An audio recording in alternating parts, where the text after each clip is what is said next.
नमस्कार, आप देख रहे हैं डीडी हिमाचल और स्वागत है आपका कार्यक्रम कृषि दर्शन में। कृषि और बागवानी हिमाचल की आर्थिकी को सुदृढ़ करने में अपनी एक अहम भूमिका निभाते हैं। ये विकास की गति को भी बढ़ावा देते हैं।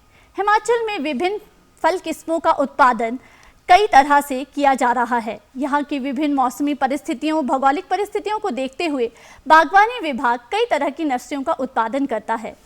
क्या कुछ रहती है नर्सरी उत्पादन में बागवानी विभाग की भूमिका? आज कार्यक्रम में हम इसी विषय पर बातचीत करेंगे और इस विषय पर बातचीत करने के लिए आज कार्यक्रम में हमारे साथ है डॉक्टर भूपेंद्र सिंह नेगी जी, जो कि डेप्यूटी जनरल मैनेजर के पद पर कार्यरत हैं और साथ ही साथ ये HP नर्सरी मैनेजमेंट सोसाइटी में कार्यरत है। आपका कार्यक्रम में बहुत बहुत स्वागत है डॉक्टर साहब। Thank you.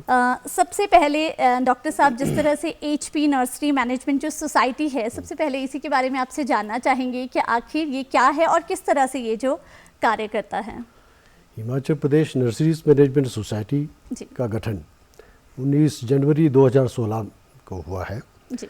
एक ये स्पेशल पर्पस व्हीकल के रूप में एक खास उद्देश्य से इस सोसाइटी को बनाना पड़ा। स्टेट गवर्नमेंट के कैबिनेट के अप्रूवल से ये बनी है और ये हिमाचल प्रदेश जो हॉर्टिकल्चर डेवलपमेंट प्रोजेक्ट जो वर्ल्ड बैंक फंडेड था, इसमें ही इसका जो रख रखाव के लिए प्रोजेनी कम डेमोन्स्ट्रेशन ऑर्चर्ड्स और नर्सरीज हिमाचल में जितने भी विभागीय नर्सरीज थी जी। उनके मैनेजमेंट और रख रखाव के लिए वो इस सोसाइटी का गठन किया गया है। जी।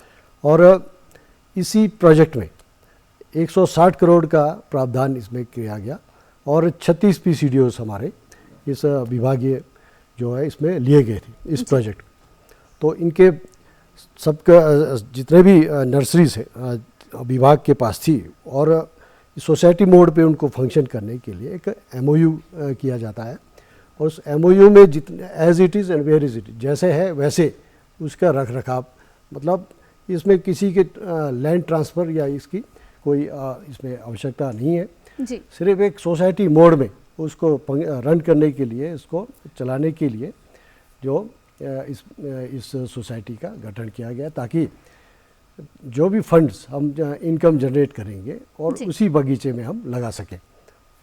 जी डॉक्टर साहब, जिस तरह से आपने बताया कि जो Himachal Pradesh horticulture development project है, जिसके अंतर्गत जो है ये जो आपकी सोसाइटी है ये वर्क करती है, तो सबसे पहले ये हम जानना चाहेंगे कि ये जो सोसाइटी है ये किस तरह से वर्क करती है, जो ये प्रोजेक्ट है ये कैसे इसके अंतर्गत आया? ये एक बहुत लंबी स्टोरी है, लेकिन जो दशा और जो PCDOs की देखी गई जी। और क्योंकि हमारे पास जो विभागीय नर्सरीज में जितने भी रेगुलर स्टाफ थे, चाहे वो बेलदार है, जैसे बेलदार का काम, अगर बगीचा में बेलदार मतलब माली ना हो उस बगीचे का क्या हो। तो आज हमारे पास 137 पोस्टें 346 में से खाली है जी। और हॉर्टिकल्चर डेवलपमेंट ऑफिसर्स की और हॉर्टिकल्चर एक्सटेंशन ऑफिसर्स की भी इसमें 50% से भी कम जो मात्रा में हमारे पास स्टाफ है। जैसे हम HDOs की पोस्टें हम सेंक्शन रहती 40, उसमें से केवल हमारे पास 17-18 के करीब। तो पहले तो स्टाफ की शॉर्टेज, सेकेंडली जो फंड्स जो भी PCDOs जितने भी जो फल संतति और प्रदर्शन उद्यान केंद्र बोलते हैं और नर्सरीज जहाँ पे पौधशालाएँ लगी, उनके रख रखाव के लिए फंड्स की आवश्यकता भी रहती है जी। तो फंड्स हमारे जो स्टेट गवर्नमेंट से मिलती थी कोई सिर्फ लाखों में नगण्य, और आज हम इवेल्युएट करते हैं तो पूरे के एक नर्सरी पौधे तैयार करने के लिए कितनी फंड्स की आवश्यकता रहती है। और यहाँ मैं बताना चाहूँगा, हमारे पास पूरे स्टेट पे अभी प्रेजेंट पे 96 PCDOs और 500 हेक्टेयर के करीब ज़मीनें हैं और डिफरेंट तरह की, और उसमें से 400 कल्टिवेबल है जी। और कुछ जो अभी तक हमने इसी प्रोजेक्ट के माध्यम से और जो 160 करोड़ का हमें जो इसमें बजट का आवंटन हुआ, उसके करीब हम सिर्फ 9-10% ही बैलेंस बचा है जो इंफ्रास्ट्रक्चर का है, बाकी हम सब खर्च कर चुके हैं और इंफ्रास्ट्रक्चर का डेवलपमेंट किया है इसमें। तो ये 2-3 चीज़ें देखते हुए इस एक स्वायत्त जो एक निकाय के गठन के स्पेशल पर्पस व्हीकल के रूप में, तो ये इसके पीछे एक ये कारण रहा क्योंकि शॉर्टेज ऑफ फंड्स और जो स्टाफ की कमी के कारण और जो कंडीशन इनके पीसीडीओज और नर्सरीज की ख़राब होगी। जी, यदि हम पीसीडीओज के कार्य की बात करें तो इसके अंतर्गत किस तरह के कार्य किए जाते हैं? पीसीडीओज का एक स्टैंडर्ड ऑपरेटिंग प्रोसीजर्स जो एक मानक रहते हैं निर्धारित, उसके तहत ही इन पीसीडीओज की मैनेजमेंट रहती है। सबसे पहला तो एक मेन ऑब्जेक्टिव, इसका जो मेन उद्देश्य था कि फल पौधा तैयार करने। जी, फल पौध तैयार करने के लिए एक जैसे हर चीज़ की सामग्री की आवश्यकता पड़ती है। एक तो पहले जो मटेरियल, जो प्लांट मटेरियल हमारे पास था, अब हम इस प्रोजेक्ट की अगर बात करें, इस प्रोजेक्ट का एक मेन उद्देश्य था HPHDP का कि हाई डेंसिटी प्लांटेशन के ऊपर फोकस करना और प्रोडक्टिविटी बढ़ाना है, तो हाई डेंसिटी की तरफ जाना है। जी, हाई डेंसिटी के लिए हमारे को क्लोनर रूट स्टॉक की आवश्यकता रहती। तो इंपोर्ट वाला एक पार्ट भी हमें इसी जो SOPs में, स्टैंडर्ड ऑपरेटिंग प्रोसीजर्स में रहता है, क्योंकि जो नए से नए पौध सामग्री लाकर जो भी बाहर से हम लाते हैं, क्योंकि हमारे पास इतने जो लेटेस्ट वेराइटीज़ जो पूरे all over horticulture advance countries के पास बहुत सारे ऐसे वेराइटीज़ हैं जो हमारे पास अभी भी नहीं है। लेकिन जो हम जैसे जो गवर्नमेंट ऑफ इंडिया के प्रोसीजर के हिसाब से हम जो लाते हैं, लाने के बाद पोस्ट एंटी क्वारंटाइन जो करते हैं, तो उसके लिए ज़मीन की आवश्यकता रहती है। तो उस ज़मीन के लिए वहाँ पे लैंड डेवलपमेंट से लेकर हर चीज़ जो उसमें उसकी भी अपने पोस्ट एंटी क्वारंटाइन के SOPs है, तो वह जनरेट करने पड़ते हैं। उसके लिए कम से कम हम आज असेसमेंट करें तो 1 हेक्टेयर में हमारे पास 15 से 20 लाख का खर्चा करना पड़ता। और हमारा इसमें इस जो पीसीडीओज के ऑब्जेक्टिव में एक नर्सरी पौधा तैयार करके जो फार्मर्स को देना है, और अच्छे लेटेस्ट वेराइटीज़ का और अच्छी किस्म का और virus free, disease free plant material हमने तैयार करके उनको देना। जी, तो ये मेन उद्देश्य हमारा रहता है इसमें। जी, वैसे इसमें उद्देश्यों में और कई भी चीज़ें, जैसे अगर हमारे पास लैंड क्या शॉर्टेज है, कमी है, तो हम और विभागों से या लीज पे भी ले सकते हैं इसमें, जी, और ताकि हम अपना ऑब्जेक्टिव जो है पूरा कर सकें। तो हमारे जो विभाग का जो विभाग का गठन के बारे में भी बताना चाहूँगा, क्योंकि जो पीसीडीओज बने विभाग के हैं सारे चीज़, तो सब जो है फार्मिंग कम्युनिटी के लिए ही बनाए गए थे। जी, तो इसमें जो 1900 ये वैसे जर्नी बड़ी लंबी है। सितंबर 1970 में विभाग का गठन हुआ। वैसे एग्रीकल्चर में ही था 1953 में, एक 1956 में एक सेपरेट विंग बनाई गई थी, और 70 में जो department full flashed horticulture department establish हुआ है, वो सिर्फ इसी कारणों से कि जितने भी प्रोजनी कम डेमोन्स्ट्रेशन ऑर्चर्ड्स स्थापना के लिए लोगों से भी ज़मीनें ली गई उस टाइम, और कुछ एरियाज जो स्टेट की रीऑर्गेनाइजेशन के टाइम में जो हमारे को आई है, तो उन स्थानों पे जो ये पीसीडीओज एस्टेब्लिश की गई। और वो समय के हिसाब से उस टाइम था जब 70s में लोगों को एक ज़बरदस्ती पकड़ के उनके देना पड़ता था कि आज वही लोग जो आर्थिकी आज हम देखते हैं कि 5,000 से 6,000 जो करोड़ की जो आर्थिकी हमारे स्टेट की है, जी, आउटपुट आ रहा है, तो वो सारे उनके बदौलत है उस टाइम की। लेकिन अब समय जो चेंज हो रहा है, हमारे पास लैंड होल्डिंग की कैपेसिटी जो है स्क्वीज़ हो रही, कम हो, तो उस छोटे से एरिया में हमारे को ज़्यादा रिटर्न लेना है पर यूनिट एरिया। उसके लिए हमारे पर जो है रूट स्टॉक के ऊपर जाना है, क्लोनर रूट स्टॉक। और मैं थोड़ा ये बता दूं, क्लोनर रूट स्टॉक और हमारे सीडलिंग पे क्या डिफरेंस रह सकता है। जी, सीड वाला पौधा है तो सीड आप बोते हो तो एक सीड से एक ही पौधा निकलेगा, जी, लेकिन दूसरे में क्लोनर रूट स्टॉक में एक पौधे से आप जो 7 से 10 में, और ये जो रूट स्टॉक की हम प्रोपगेशन करते हैं, जी, ये 1 साल के लिए नहीं है। वही जो मदर ट्री हम तैयार करेंगे उसको 25 से 30 वर्ष तक हम उससे प्रोडक्शन जो है अनगिनत संख्या में जी, जो क्लोन्स रह सकते हैं। सिमिलर टाइप के क्लोन्स का मतलब होता है एक ही तरह के, जी, और जबकि सीड वाले में क्या होता है कि वेरिएशन उसमें आती है जी। बाद में।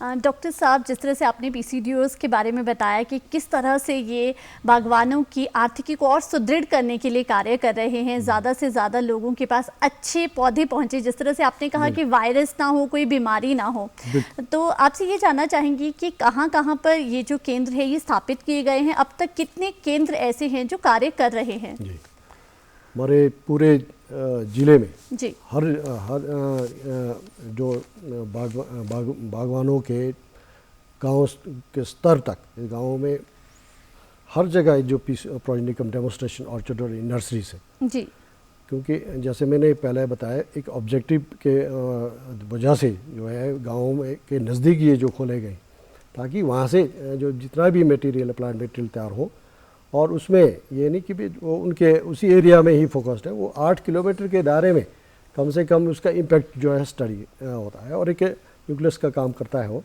वहाँ से जितने भी प्लांट मटेरियल के साथ साथ वो लोगों को ट्रेनिंग भी दी जाती है, वहाँ प्रशिक्षण दिया जाता है समय समय पर, और लेटेस्ट वेराइटी की पूरी जानकारी दी जाती है।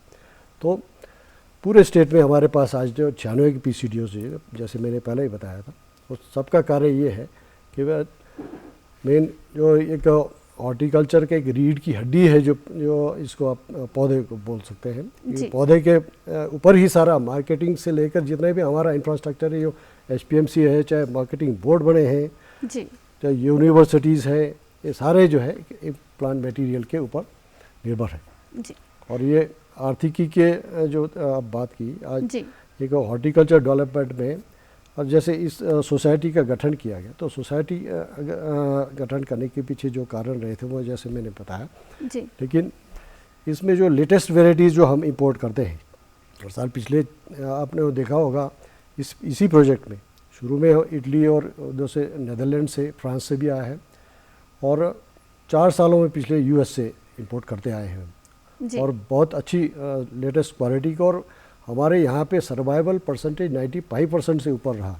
जी, और इसी प्रोजेक्ट में हमारे पास जो अभी मदर्स टूल्स जिसे कहते हैं, जिससे हम 25-30 सालों तक हम ले सकेंगे, हमारे 38 जगह पे हमने लोकेट अलग अलग जगह पे तैयार किया हुआ है, और 17 लाख मदर्स टूल्स तैयार है। उससे हर साल अगर मल्टीप्लाई करें आप 3 या 4 से, एवरेज से, ये हमारे पास जो आने वाले समय में इतने तादाद में होगा कि हम देश प्रदेशों में अलग, और देश हमारे स्टेट से बाहर भी हम बेच सकेंगे, और हो सकता है समय में हम विदेश बाहर एक्सपोर्ट भी कर सकें कंट्री से।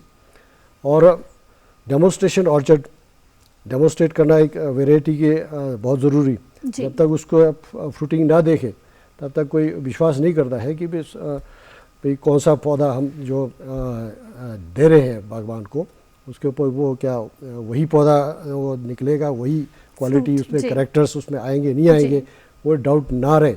इसके लिए हम जो विभागीय यूनिवर्सिटी के साथ पूरी टीम होती है, कमेटी है, उसको वेरीफाई करता है 2-3 साल बाद, तो उसके बाद हम इसके बर्डवुड में कन्वर्ट करते हैं। तो बर्डवुड वाले एरियाज़ भी हमने 50 से ऊपर के हेक्टेयर्स में हमने डेवलप किया हुआ है जी। और आज हमारे पास करीब 48 जो लोकेशन में, और 58,000 जो है प्लांट मटेरियल हम इसमें लगाए, और सारे जो जितने भी प्लांट मटेरियल 1 लाख से ऊपर की प्लांटेशन हमारे पास अभी प्रेजेंट में है जी। जो आने वाले समय में इनके बहुत मल्टीप्लाई होने वाले। जो बडवुड की आपकी थोड़ी जानकारी ना हो तो बडवुड का मतलब जो कलम, जो हम जो रूट स्टॉक हम तैयार करेंगे उसके लिए कलम की आवश्यकता रहेगी। वो कलम भी करना है, हमने उसको पौधा तैयार करना है, वो नर्सरी में लगाना है। तो वो नर्सरीज हमने जो तैयार किए हैं वो अब हर साल, और इस साल भी है हमारे पास जो 8 से 8-9 लाख जो हम लोग तैयार कर रहे हैं। ये तो सिर्फ टेम्परेट फ्रूट्स के जो इस साइड की, जो सब ट्रॉपिकल एरियाज़ के लिए वो अलग है हमारे पास, निचले क्षेत्रों के लिए और ऊपरले क्षेत्रों के लिए पूरे उसमें।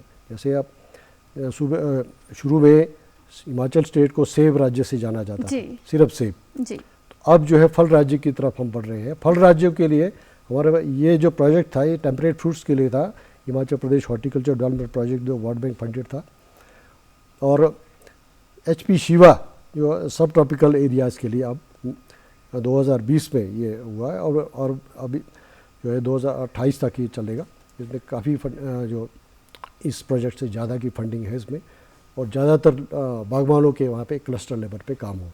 जी, तो डॉक्टर साहब हम ये कह सकते हैं कि आप जो है नर्सरी देने के बाद काफ़ी समय तक जो है बागवानों के साथ जुड़े रहते हैं, जब तक कि फल का उत्पादन सही तरीके से नहीं हो जाता है तब तक आप उन्हें जो है गाइडेंस देते रहते हैं।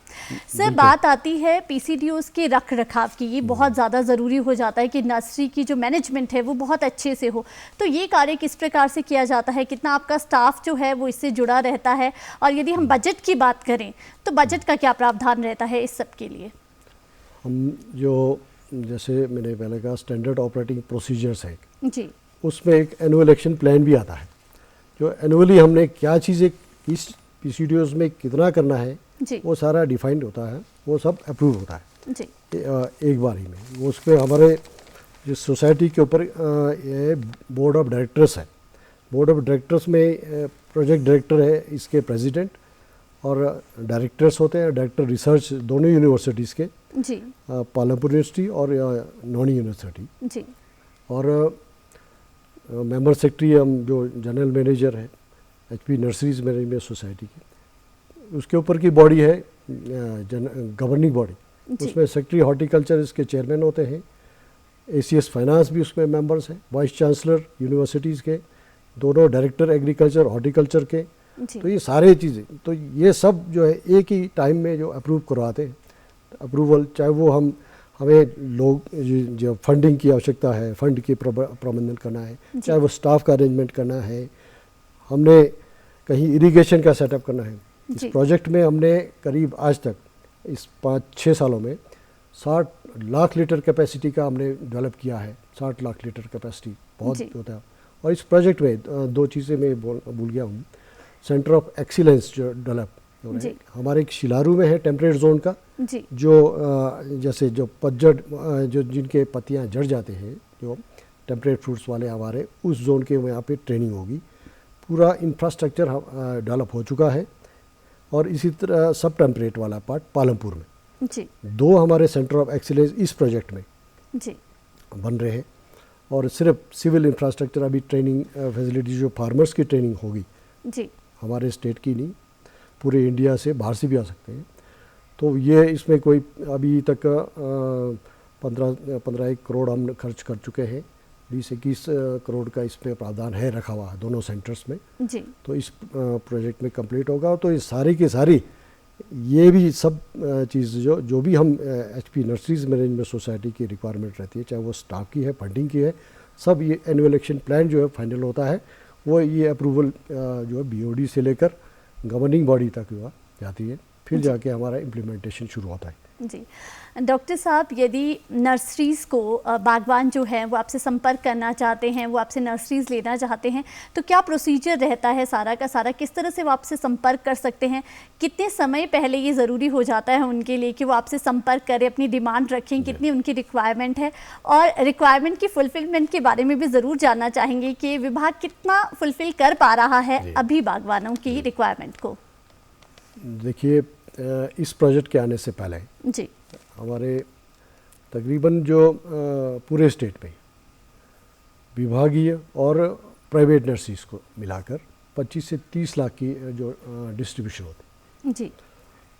और एक्चुअल में जो क्या है डिमांड जो एक जनरल डिमांड जैसी आती है, जैसे कोई भी पब्लिक रिप्रेजेंटेटिव ब्लॉक लेवल पे क्या अपने जो विलेज लेवल पे, ग्राम पंचायत लेवल पे हमारे एक्सटेंशन सेंटर्स हैं, उनके माध्यम से जो डिमांड आती जी, वो डिमांड कंपाइल होते होते ब्लॉक से डिस्ट्रिक्ट हेडक्वार्टर से हमारे तक पहुंचती है। तो हम फाइनल एलोकेट करते हैं। हमारे पास पूरा रिकॉर्ड आता है पूरे स्टेट का। जी। हमें पता है कि हम जो जितने नर्सरीज मैंने बताई, उन नर्सरीज में कहाँ पर कौन सा पौधा है, कितने क्वांटिटी में है, किस वैरायटी का है, सारे पूरे स्टेट में आज मैं बताऊँ 36 से ऊपर काइंड ऑफ प्लांट मटेरियल हमारे पास यहाँ पे एग्रो क्लाइमेटिक कंडीशंस के हिसाब से ग्रो हो रहे हैं जी। हर उसमें। तो इस प्रोजेक्ट से बाहर अगर इस प्रोजेक्ट की बात करें तो इस प्रोजेक्ट में अगर हमने एक अभी डिपार्टमेंट का ई उद्यान पोर्टल भी है, ऑनलाइन डिमांड्स ले रहे हैं हम चाहते हैं कि बागबान जो है वैसे तो 1-2 साल पहले हमें मिल जाने चाहिए रिक्वायरमेंट डिमांड, ताकि हम तैयार करके वो जो आजकल डिमांड जो है अब फेदर ट्री की आ रही, जी हमारे पास हम बेचते थे सिंगल डंडी वाला, जिसको विप प्लांट्स बोलते हैं। जी वो विप प्लांट्स के क्या है कि वैसे तो वो ज़्यादा प्रेफरेंस रहना चाहिए, क्योंकि अपने हिसाब से जो फार्मर उसमें टैनिंग निकाल सकते हैं। आजकल कई मेथड्स हैं, जी मैकेनिकल भी और केमिकली भी। मैकेनिकली भी अब मैं यहाँ बताने वो नहीं, लेकिन जहाँ से आपको टैनिंग चाहिए वो निकाल सकते हैं। जी तो इसलिए प्रेफरेंस हमारे को जो है विप प्लांट्स पे लेना चाहिए, और कितने हाइट्स पे काटना जाना है वो सारी चीज़ें प्लांटेशन के बाद के ऑपरेशन से को टैनिया तो कहीं से निकाल पर जो है समय पर हमारे पास जो रिक्वायरमेंट आए हम मीट आउट कर सकते हैं। और आज हम इस साल भी जो है 15-16 काइंड डिफरेंट काइंड, जैसे अगर पॉम फ्रूट की बात करें एप्पल पियर है, जी और स्टोन फ्रूट्स में हमारे पास चेरी है, एप्रिकॉट है, वो ये क्या नाम पीच है, जी प्लम है, वॉलनट है, पिका नट है, ये परसिमन है, चाहे आप पोमेग्रेनेट, ये सारी चीज़ें ये समय है अभी जो जी। इस साल भी हम बांटेंगे। तो इसमें डिफरेंट काइंड जो है हम प्रोवाइड कर सकते हैं, जी बशर्ते के समय पर हमारे पास आए। अब हमारे पास इतना स्टॉक मटेरियल है कि हम जो है हर वेराइटीज़ 55 से ऊपर के एप्पल की ही वेराइटीज़ हमारे पास कलेक्शन है। जी जैसे रूट स्टॉक की बात की, हमारे पास 25-26 डिफरेंट काइंड ऑफ वेराइटीज़ है। और जेनेवा सीरीज जो यूएस में सबसे टॉप, क्या पूरे वर्ल्ड में सबसे नंबर 1 है, हमारे पास इंपोर्ट हुआ है। जी सीरीज़ जिसे कहते हैं, जो डिजीज़ रेजिस्टेंट, और उनमें ऑलरेडी जो है जो यहाँ पे प्रॉब्लम्स है, मेजर प्रॉब्लम्स, एक एप्पल रीप्लांट की प्रॉब्लम आती है, जी। आपने सुना होगा, अगर SARD सार्ड बोलते हैं, इसमें स्पेसिफिक एप्पल रीप्लांट डिजीज़ बोलते हैं। जी जैसे इस सेम जैसे पुराना पौधा उखाड़ के उसी गड्ढे में वो नया पौधा नहीं लगा सकते, जी तो इसके लिए भी ये सारे बहुत सारे रेजिस्टेंट वेराइटीज़ हैं। जी वूली एप्पल बहुत सारे बीमारियाँ हैं, जी इसका कंट्रोल जी। हो सकता है। डॉक्टर साहब, आज आप कार्यक्रम में आए और हमें नर्सरी प्रबंधन से जुड़ी इतनी महत्वपूर्ण जानकारी दी, इसके लिए आपका बहुत बहुत धन्यवाद। आज कार्यक्रम में हमने जाना कि किस तरह से नर्सरी प्रबंधन के द्वारा हम बागवानी में के क्षेत्र में और अधिक आगे बढ़ सकते हैं। आज कार्यक्रम में बस इतना ही, हमें दीजिए इजाज़त, नमस्कार।